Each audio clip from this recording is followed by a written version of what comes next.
একটা মেয়ে যদি চায় যে আমি আমার ইজ্জত ধরে রাখবো, কোনো ছেলের ক্ষমতা নাই সেই ইজ্জত নষ্ট করে। এটাই সত্য কথা। আমার স্ত্রী এই কথাটা খুব জোরালোভাবে আমাকে বলে, আমি যখন রাস্তায় হাঁটবো, আমি যদি চাই তাহলে কোনো ছেলে আমার কাছে ঘেঁষতে পারবে না। আমি সুযোগ দিলে তখন ঘেঁষতে পারবে।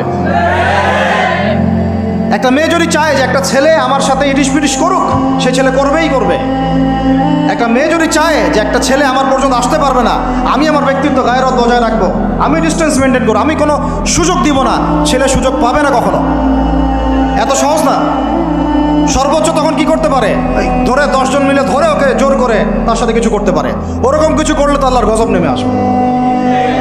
ওই যে সারা আলাইহিস সালামকে তুলে নিয়ে গিয়েছিলেন একটা বাচ্চা, মনে নেই আপনাদের? সারা আলাইহিস সালামকে একটা বাচ্চা এরকম উঠাই নিয়ে আসছে। আর সারা আলাইহিস সালাম সবচেয়ে সুন্দরী মেয়েদের একজন ছিলেন পৃথিবীর ইতিহাসে, ইব্রাহিম আলাইহিস সালামের স্ত্রী।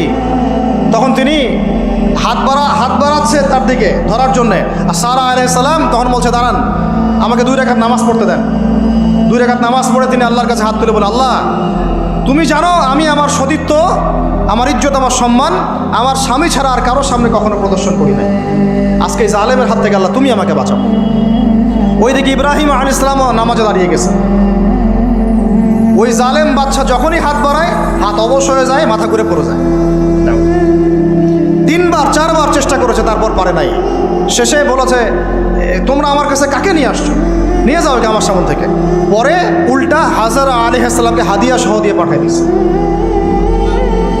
একটা মেয়ে চাইলে তার ইজ্জত সম্মান এভাবে রক্ষা করতে পারে। তোমরা জেনায় ছেলেটা লিপ্ত করেছে কারণ তোমরা চেয়েছো বলেই করতে পারছো।